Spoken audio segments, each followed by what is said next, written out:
times, whether we have a good or a bad day out there on the water is all decided by the decisions we make when we are prepping or on our way to go boating. If we make good choices, many times we'll have a wonderful day out there on the water, a day to remember. Other times, if we make some poor choices, things aren't going to go our way. Just like some of the things we're going to witness in this week's episode of Boneheaded Boaters of the Week. The girl in the big swimsuit is strapped. Now sometimes some of the choices we'll make out there in the water will have smaller ramifications than others, like maybe just trying to decide where you want to jump in the water off the boat might not be the end of the world. Other times, forgetting to put the truck in park, well, that can have some more devastating ramifications with a lot more long-term effects. Just get out of there, man. You can't stop anything.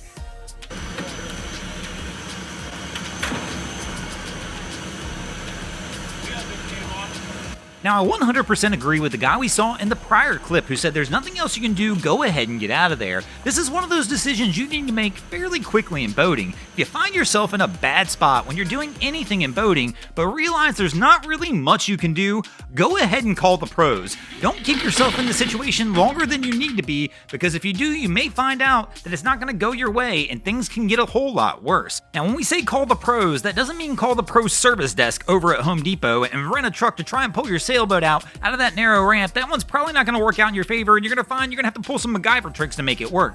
And speaking of making it work, one of those things you want to do to make it work on a boat is not rush. Take your time, make things look easy, not hard. If you rush, you may find out that may not work out in your favor. Now, there are going to be a few times in boating where you may want to rush. That's when things go really wrong. If things are going wrong and you can see it coming, you're definitely going to want to rush and try and get out of the way. Last thing you want to do is just sit there and let things go wrong.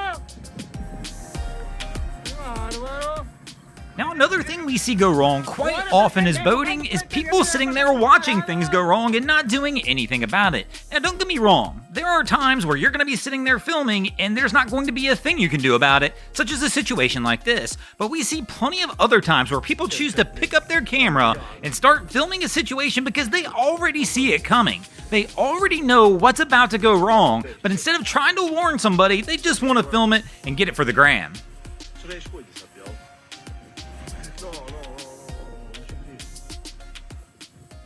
Now, yes, this guy could have said something to this boater, but this boater also probably should have seen this one coming, and that's something else as boaters we need to do is try and look into the future a little bit.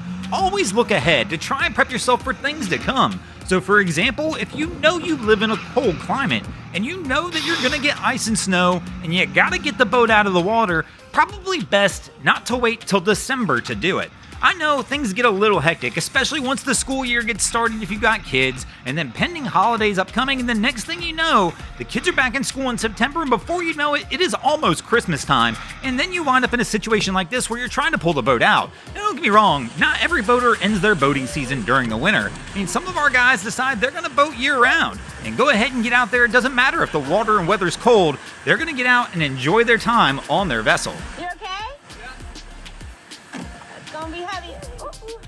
Now, of course, those of us who own boats need to plan ahead, but those who don't own boats should plan ahead as well. So if you're planning ahead to book that boating trip because everybody loves to be out there on the water, just make sure you do the proper research before you go ahead and book that boating trip. For example, the last thing you want to do is think you're having a nice little cocktail beverage cruise, only to find out you're cruising with 5,000 of your favorite people on a pirate ship. This doesn't look like fun at all. And speaking of planning things, when you're going down to the boat ramp or going to start that boating day, you're going to want to go ahead and plan on how you're going to get the boat in the water, especially if you've never backed a trailer or tried launching a boat. Definitely then you want to do a bunch of research online, discover how you back a trailer up, and if possible, go ahead, take a little time and maybe go practice in a parking lot. That's right, go find a school or something on a weekend that's not in session and just see if you can back the trailer up straight.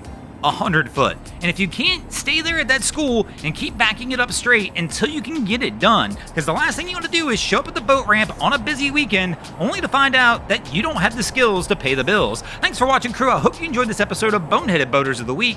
If you ever see anything crazy happening on your waterways, be sure to hit us up on Facebook or Instagram and let us know, and you might see your stories over here. Just like Mortgages by Amanda, Sam Meters, The Baked Italian, Adam Coolidge, and Pablo Picasso did this week. And if you guys haven't already, go ahead and drop an anchor on the subscribe button here. If not, we're coming to steal your drain plug.